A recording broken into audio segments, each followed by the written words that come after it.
The Byzantine Empire, a name that echoes with intrigue and grandeur.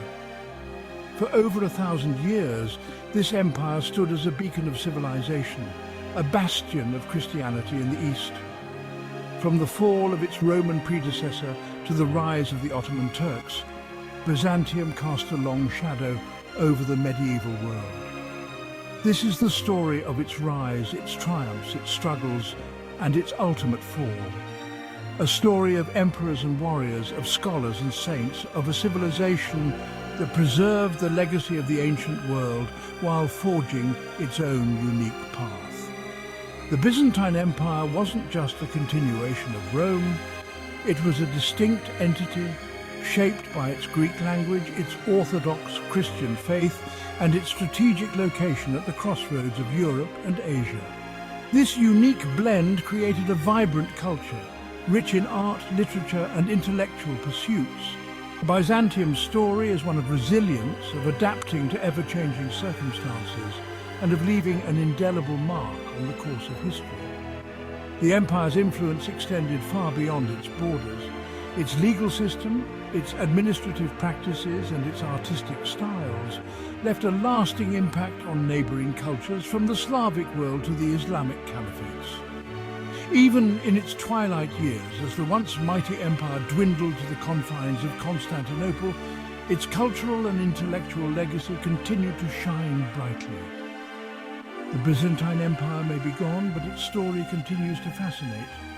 It is a story of power and intrigue, of faith and culture, of a civilization that rose from the ashes of a fallen empire to create a legacy that would endure for centuries.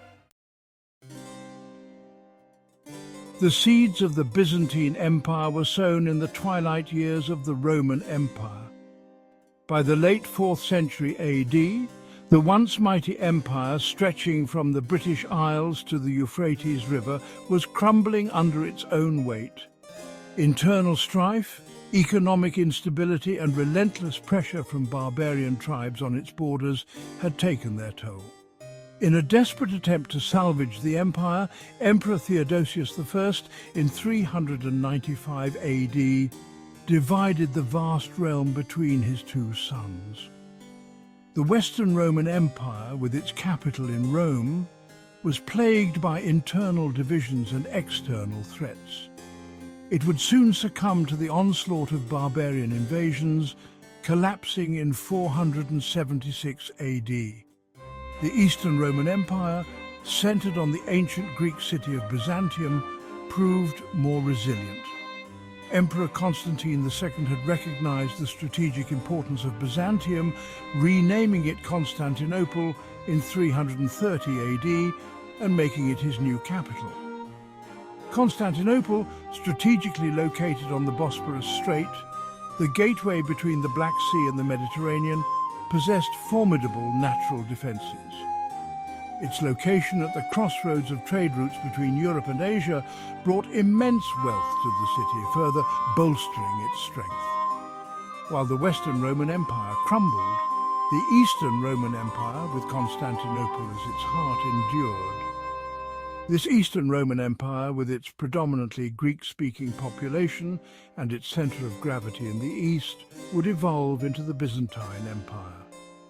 Though it inherited the administrative structures, legal systems, and cultural heritage of Rome, the Byzantine Empire forged its own distinct identity.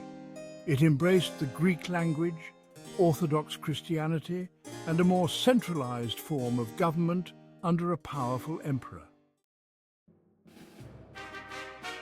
The reign of Emperor Justinian I, from 527 to 565 AD, marked a golden age for the Byzantine Empire.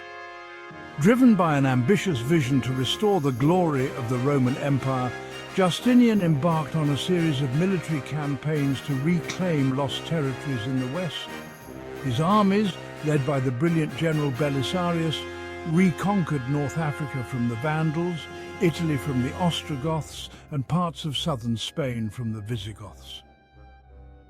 These conquests, though short-lived, briefly reunited much of the Mediterranean world under Byzantine rule.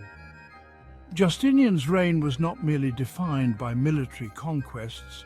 He was also a renowned lawgiver, overseeing the codification of Roman law in the Corpus Juris Civilis, a monumental legal work that would have a profound and lasting impact on the legal systems of Europe and beyond. Justinian's most enduring legacy, however, is arguably his architectural achievements, most notably the Hagia Sophia. This magnificent church, with its soaring dome and stunning mosaics, stood as a symbol of Byzantine power and architectural ingenuity. It remains to this day a testament to the brilliance of Byzantine art and architecture. Justinian's reign represented the pinnacle of Byzantine power and influence.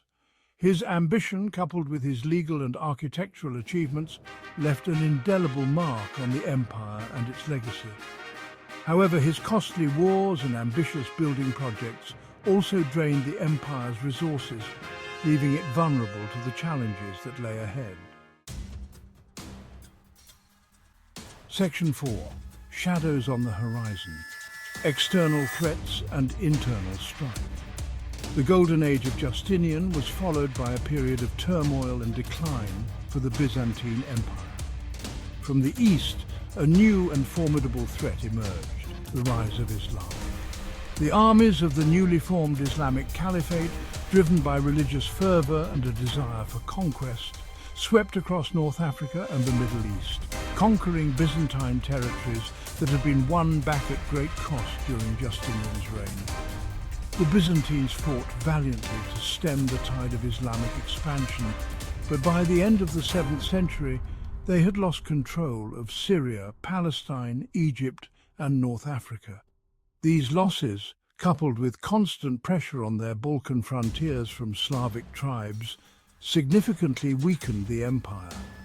Internally, the Byzantine Empire was plagued by religious controversies and political instability.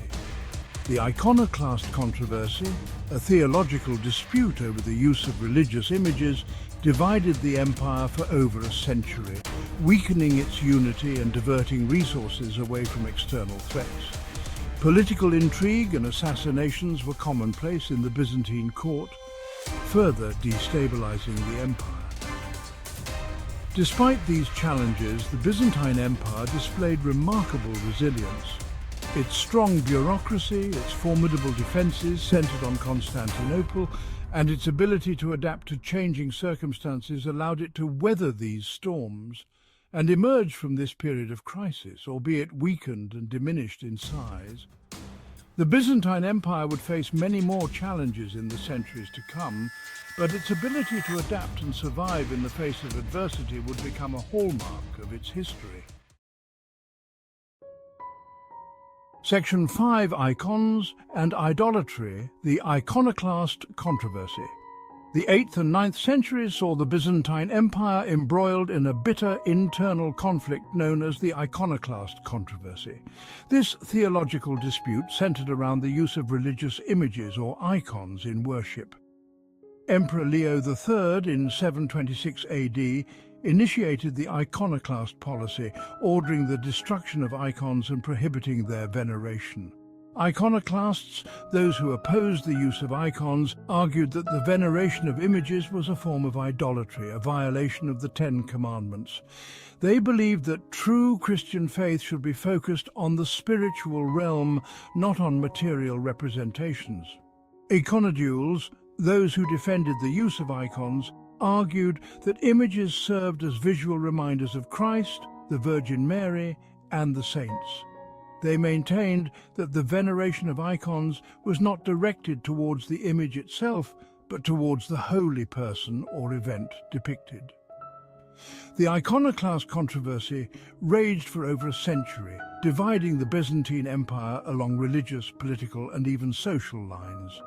Emperors and patriarchs alternated in their support for and opposition to icons, leading to periods of persecution and unrest. The controversy finally ended in 843 AD with the restoration of icon veneration under Empress Theodora. The Iconoclast controversy had a profound impact on the Byzantine Empire.